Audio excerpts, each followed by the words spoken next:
If you want to boost your Shopify store speed, then here's what you're going to do. First, you're going to compress images before uploading them using tools like TinyPNG or install a speed optimization app like TinyIMG. So in order for you to install that, you can find it from the settings. So click on the settings at the bottom left of your page. And then from here, you're just going to click on apps and sales channels. And then from here, you can see all of your installed apps and sales channels. So as you can see, this is the TinyIMG or the Tiny SEO that I have told you about. This one is, it can boost your SEO, optimize traffic, and which is most importantly, it's going to increase the page speed as well by minifying images.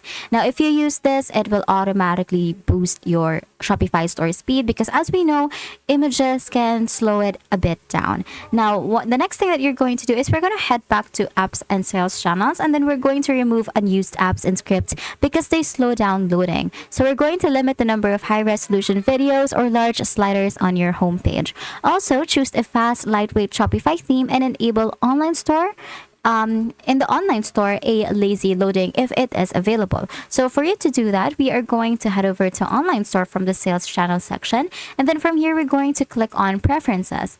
Now, once we're in preferences, you're going to find here lazy loading, but it is only applicable for some accounts. So for mine, I don't have it, but if you do have yours, make sure that you enable it. And that's it. That is how you're going to boost Shopify store speed.